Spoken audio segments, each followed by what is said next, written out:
Podkāsts Vientulība.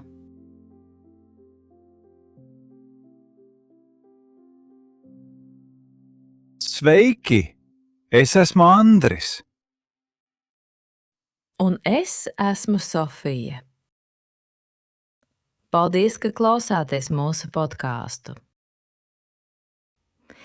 Šodien mums ir tēma, kas izklausās vienkārši, bet patiesībā skar gandrīz katru cilvēku. Vientulība. Jā. Un mēs sāksim neparasti. Nevis ar cilvēku, bet ar zivi. Dīvains sākums, vai ne? Bet dažreiz par cilvēku sajūtām ir vieglāk runāt caur dzīvnieku stāstiem. Tu skaties uz zivi vai mazu pērtiķīti un pēkšņi saproti kaut ko par sevi. Turklāt šī zivs tiešām nav parasta. Jā, tā ir milzīga mēness zivs. Mola. Dīvaina zivs, gandrīz kā no citas planētas. It kā okeāns reiz būtu gribējis uzzīmēt apli, bet pa ceļam pārdomājis. Un Japānā, Okeanārijā Kaikjokan, bija gadījums, par kuru ātri izplatījās ziņas. Okeanāriju aizvēra remontam. Apmeklētāji pazuda. Pie akvārija kļuva kluss. Un mēness zivs sāk uzvesties dīvaini. Tā pārstāja ēst, kļuva lēna un nogurusi. Darbinieki stāstīja, ka tā pats sāka sisties pret akvārijas sienām. Sākumā visi, protams, domāja, ka pie vainas ir veselība, ūdens, barība vai stress remonta dēļ. Bet bija vēl viena versija. Ļoti cilvēciska, ja tā var teikt par zivi. Darbinieki domāja, ka zivī ir vientuļi bez apmeklētājiem. Tas skan gandrīz neticami. Zivs skumst pēc cilvēkiem. Mēs parasti domājam, ka zivs ir klusa un dzīvo savā lēnajā ūdens pasaulē. Bet te tā pēkšņi reaģē uz tukšumu stikla otrā pusē. Un tad darbinieki izdarīja kaut ko tādu, kas sākumā izklausās kā joks. Viņi pie akvārija nolika kartona cilvēku figūras ar fotogrāfijām sejas vietā un ietērpa personāla formās. It kā kāds atkal stāvētu blakus un skatītos. Un nākamajā rītā zivs atkal sāka ēst. Lieliski! Tātad tai nepalīdzēja jauna barība vai zāles. Tai palīdzēja sajūta, ka kāds ir blakus. Pat ja šī sajūta bija radīta ar kartona figūrām un fotogrāfijām. Tieši tā, sejas aiz stikla. Dažreiz dzīvai būtnei nevajag daudz. Ne skaidrojumu, ne sarunu, ne padomu. Vienkārši to, lai kāds būtu blakus. Un šis stāsts nav tikai par zivi. Jo arī mēs dažreiz sākam neēst. nevienmēr tiešā nozīmē. Bet mēs pārstājam gribēt un priecāties par lietām, kas agrāk patika. Mēs kļūstam lēni un noguruši savā akvārijā. Ļoti precīza sajūta. It kā viss ir darbs, telefons, internets, ziņas, ēdiens leduskapī, bet kaut kā trūkst pašos pamatos. Kāda skatiena, kāda es esmu šeit. Un otrs stāsts, ko mēs gribējām atcerēties, arī ir no zooloģiskā dārza. Par mazu pērtiķīti vārdā Panču, kuru pameta mamma. Un bars viņu nepieņēma. Jā,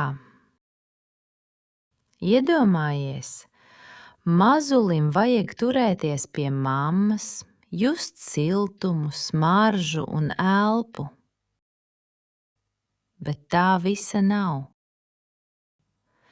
Citi pērtiķi viņu nepieņem un nedod sajūtu, tu esi mūsu. Darbinieki iedeva viņam mīksto rotaļlietu no IKEA. Vienkāršu plīša rotaļlietu. Un pērtiķītis sāk turēties pie tās, spiesties tai klāt un nesāt to sev līdzi.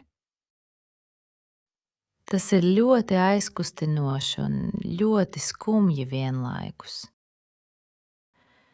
Jo rotaļlieta nav mamma. Tā neatbildēs un nepasargās. Tomēr tā kļūst par kaut kā stabilu, pie kā var turēties. Man šķiet, vientulība bieži ir tieši tāda. Tā nevienmēr nozīmē, ka apkārt neviena nav. Dažreiz apkārt ir vesels bars. Cilvēki, čati, kolēģi, kaimiņi, paziņas.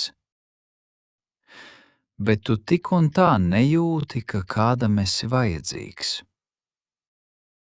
Vai ka kāds tevi pamana? Vai ka kāds tev atstāja vietu sev blakus. Šajos divos stāstos ir viena kopīga lieta. Ne mēnessivs, ne pērtiķītis neprasīja neko sarežģītu. Zivī nevajadzēja pūli, aplausus vai miljonu cilvēku uzmanību. Pērtiķītim nevajadzēja ideālu pasauli. Viņiem vajadzēja sajūtu, ka kāds ir blakus. Kaut vai kartona sejas. Kaut vai plīša ķermenis. Un te var pajautāt, kas tad ir vajadzīgs mums? Droši vien nevienmēr kaut kas liels. Dažreiz vajag vienkārši dzīvus cilvēkus blakus. Tātad nevajag gaidīt ideālu kompāniju, bet sākt ar mazumiņu? Jā, iziet no mājām, aiziet līdz veikalam, parkam, bibliotēkai, kafejnīcai, dzirdēt citu cilvēku balsis, sasveicināties ar kaimiņu, pārmīt dažus vārdus ar pārdevēju. Tas neatrisina visu, bet mazliet pārtrauc klusumu. Kā sejas pie akvārija. Tikai īstas. Un vēl, nevajag uzreiz meklēt savu baru.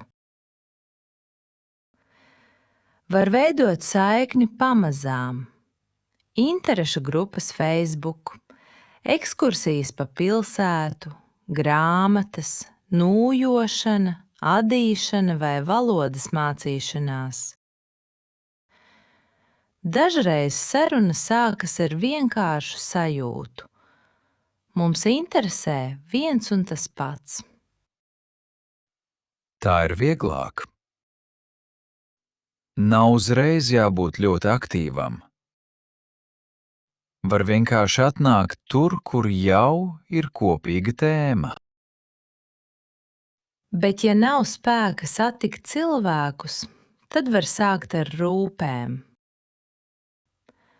Uzrakstīt kādam, kurš sen klusē. Pabarot kaķi pie mājas. Vai atsaukties, ja kāds lūdz palīdzību. Izdarīt mazu labu darbu, lai sajustu, es vēl kādam esmu vajadzīgs. Jo vientulība bieži saka pretējo. Jā.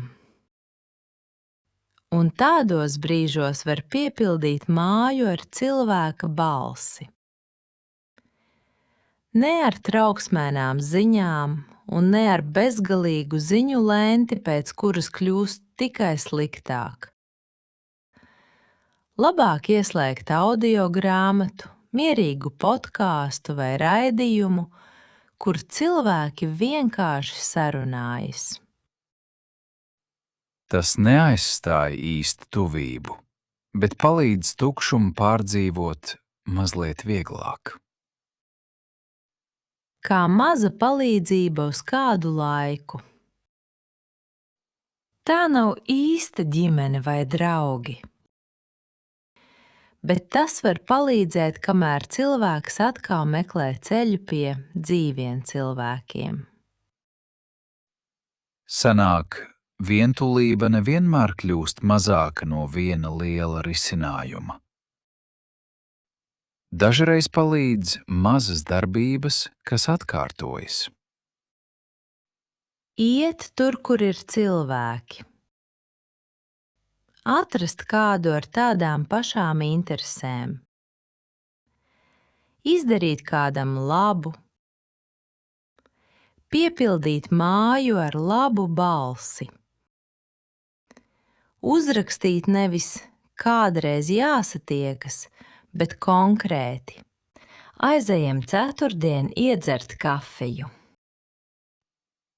Un varbūt galvenais jautājums pēc šiem stāstiem nav, kāpēc zivs skuma un kāpēc pērtiķītim palīdzēja rotaļlieta, bet kuram mums blakus tagad ir grūti, tikai viņš par to nerunā.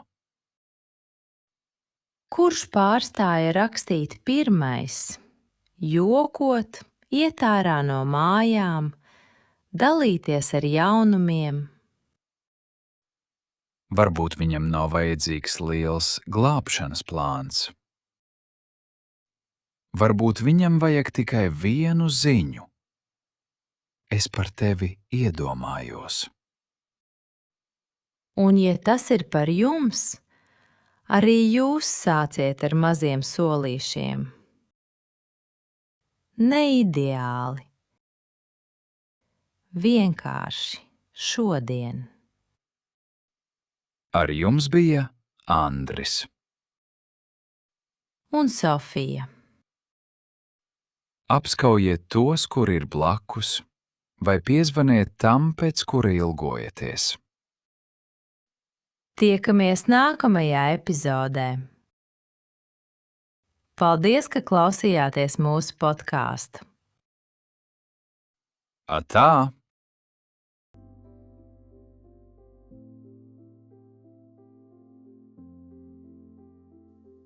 Podkāsts Vientulība. Sveiki! Es esmu Andris. Un es esmu Sofija. Paldies, ka klausāties mūsu podkāstu.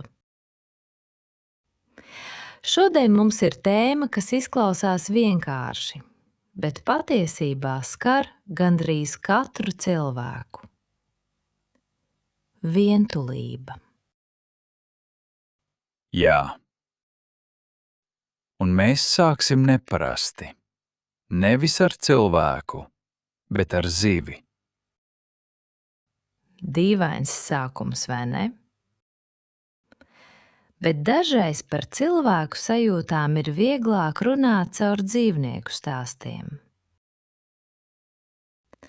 Tu skaties uz zivi vai mazu pērtiķīti un pēkšņi saproti kaut ko par sevi. Turklāt šī zivs tiešām nav parasta. Jā, tā ir milzīga mēness zivs. Mola. Dīvaina zivs, gandrīz kā no citas planētas. It kā okeāns reiz būtu gribējis uzzīmēt apli, bet pa ceļam pārdomājis. Un Japānā, Okeanārijā Kaikjokan, bija gadījums, par kuru ātri izplatījās ziņas. Okeanāriju aizvēra remontam. Apmeklētāji pazuda. Pie akvārija kļuva kluss. Un mēness zivs sāk uzvesties dīvaini. Tā pārstāja ēst, kļuva lēna un nogurusi. Darbinieki stāstīja, ka tā pats sāka sisties pret akvārijas sienām.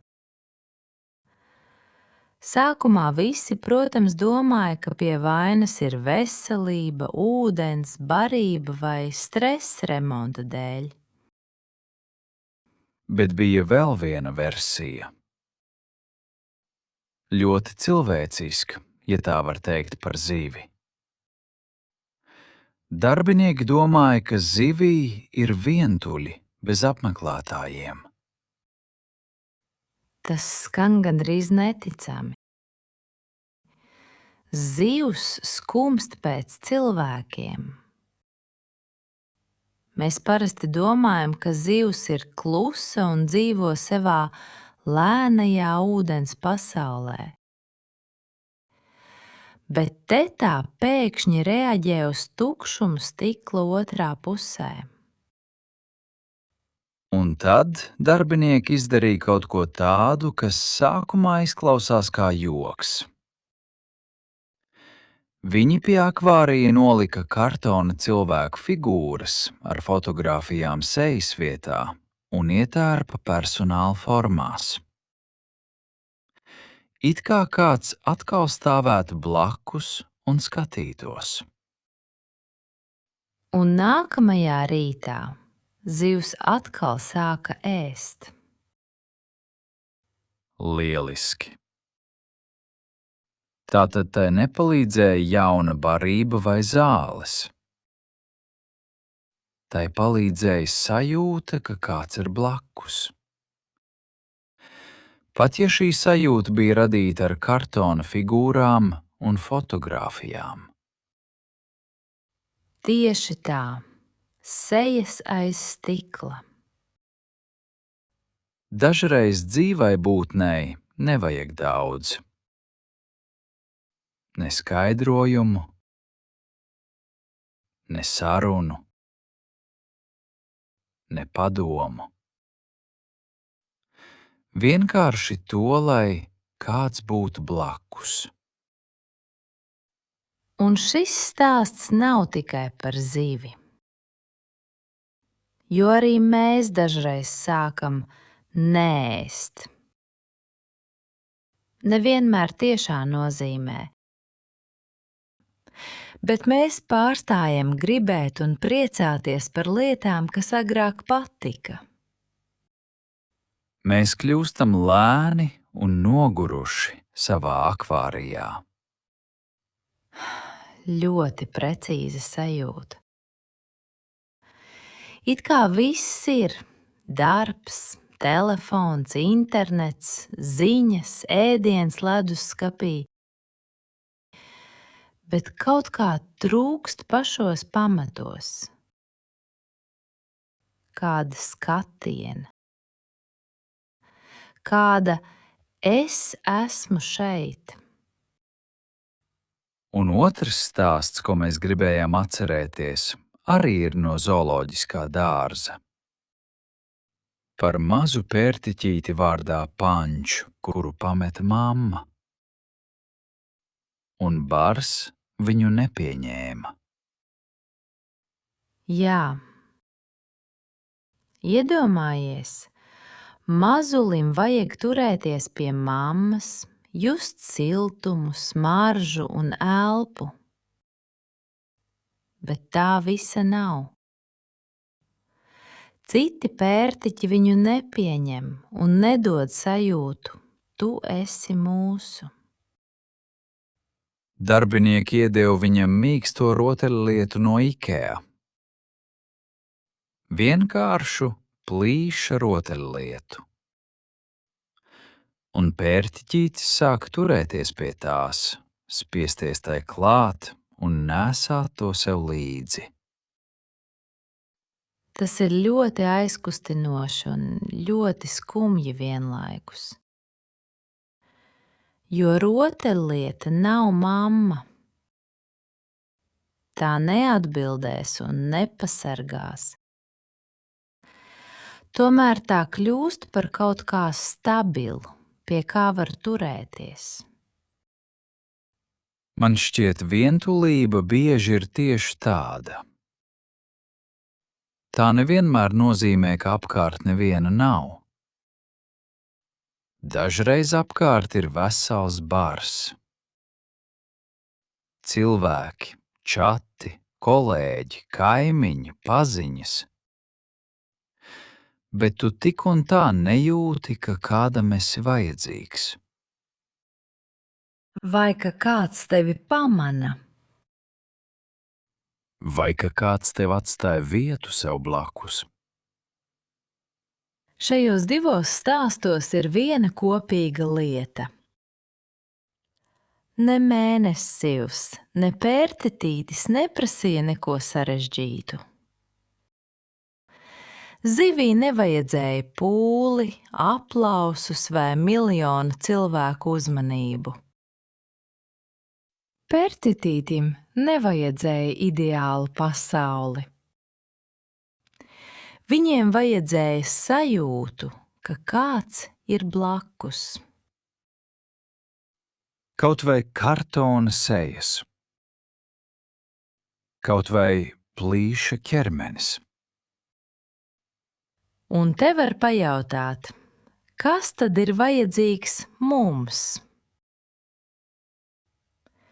Droši vien nevienmēr kaut kas liels.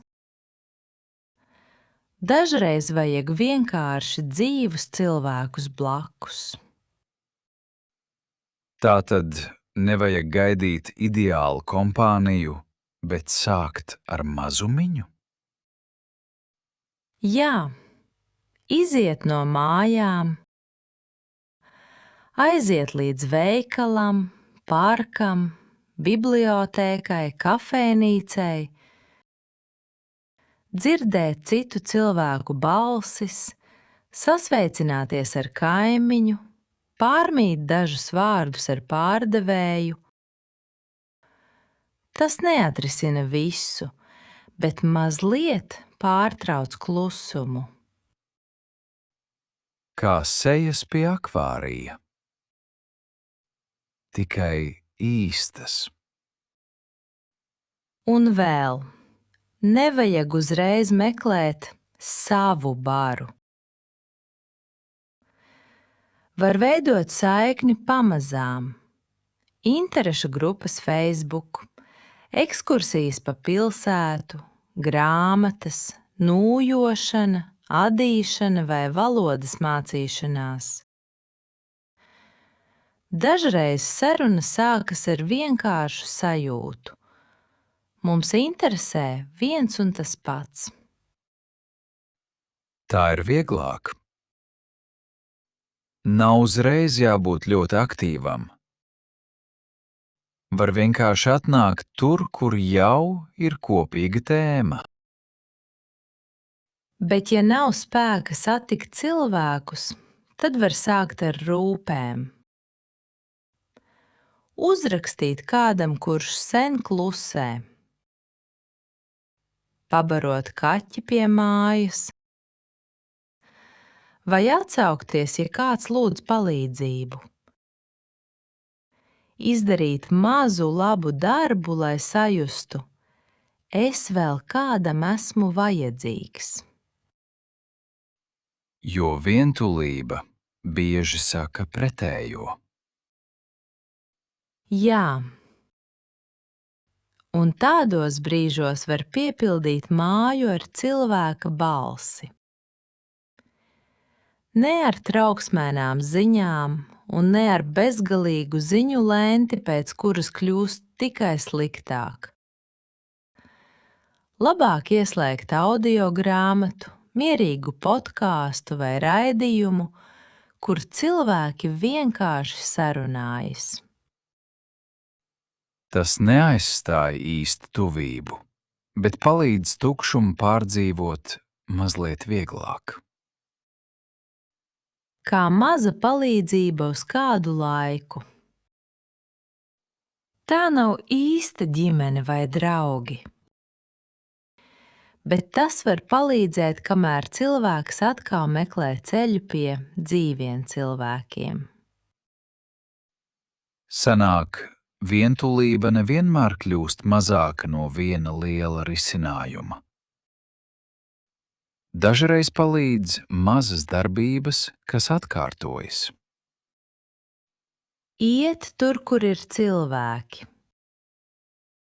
Atrast kādu ar tādām pašām interesēm. Izdarīt kādam labu. Piepildīt māju ar labu balsi. Uzrakstīt nevis kādreiz jāsatiekas, bet konkrēti. Aizejam ceturtdien iedzert kafiju. Un varbūt galvenais jautājums pēc šiem stāstiem nav, kāpēc zivs skuma un kāpēc pērtiķītim palīdzēja rotaļlieta, bet kuram mums blakus tagad ir grūti, tikai viņš par to nerunā. Kurš pārstāja rakstīt pirmais? Jokot, iet ārā no mājām, dalīties ar jaunumiem. Varbūt viņam nav vajadzīgs liels glābšanas plāns. Varbūt viņam vajag tikai vienu ziņu. Es par tevi iedomājos. Un, ja tas ir par jums, arī jūs sāciet ar maziem solīšiem. Neideāli. Vienkārši šodien. Ar jums bija Andris Un Sofija. Apskaujiet tos, kuri ir blakus, vai piezvaniet tam, pēc kura ilgojaties. Tiekamies nākamajā epizodē. Paldies, ka klausījāties mūsu podkāstu. Atā!